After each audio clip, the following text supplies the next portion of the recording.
Alors ce magnifique paysage que vous voyez, c'est le pays de Bray. Aujourd'hui, on va vous faire découvrir Osmoy-Saint-Valery. À Osmoy-Saint-Valery, vous allez voir, il y a ce site, il y a cet endroit élevé remarquable. On va commencer avec Daniel. Daniel, président de Normandie Vol Libre. Alors Daniel, cet endroit, ça s'appelle le Mont Blanc. Pourquoi? C'est pas trop difficile, il suffit d'aller voir en bas, on s'aperçoit que la craie le long de la pente ressemble vraiment au Mont Blanc.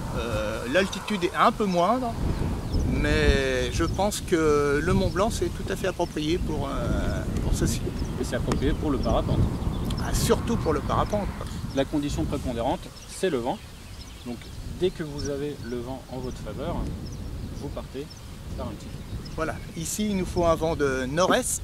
Je crois savoir que vous êtes vraiment hollywoodien au sein de votre club et que vous tournez beaucoup d'images. Alors là, ça va être place aux sensations fortes et on va voir des points de vue exceptionnels. Eh ben alors, bon vol.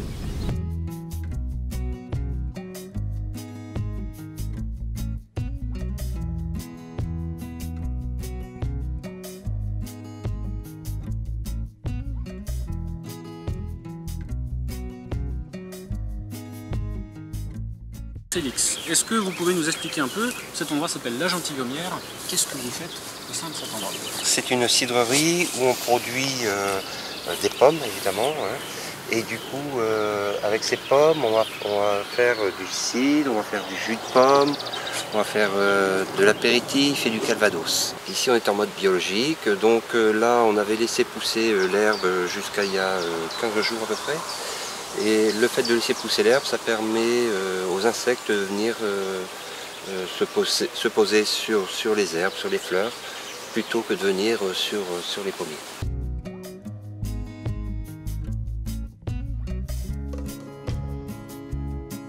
En tout cas, je vous remercie beaucoup. On s'est régalé. Et puis, évidemment, c'est à consommer avec modération.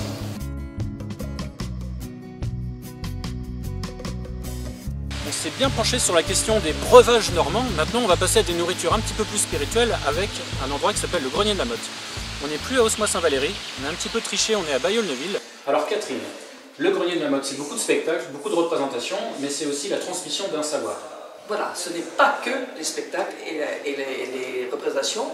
Nous tenons particulièrement, et c'est pour ça que nous avons créé l'association du Grenier de la Motte, la transmission d'un savoir.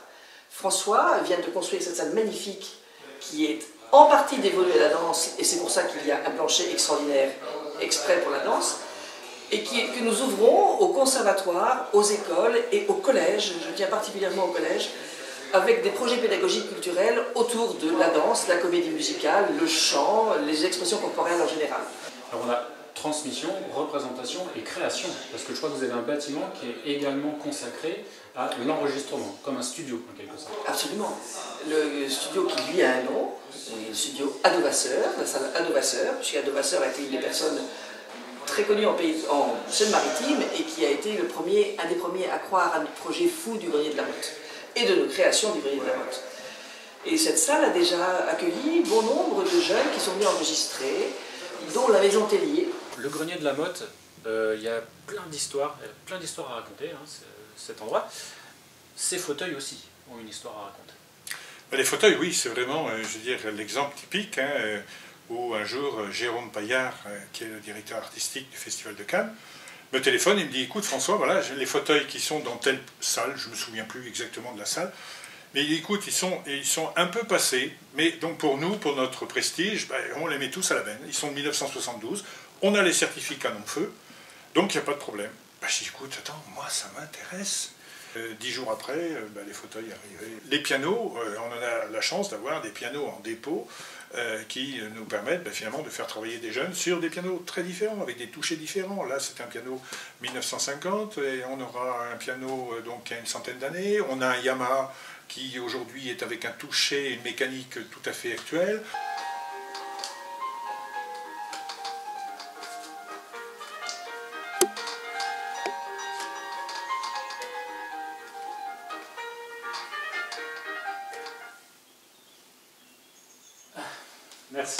Merci beaucoup François.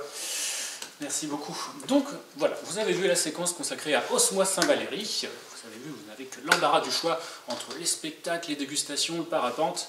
Donc maintenant c'est à vous de jouer. En attendant, on va se préparer pour une 3e émission Détour en Seine-Maritime. Ce sera à Varangeville-sur-Mer. D'ici là, portez-vous bien.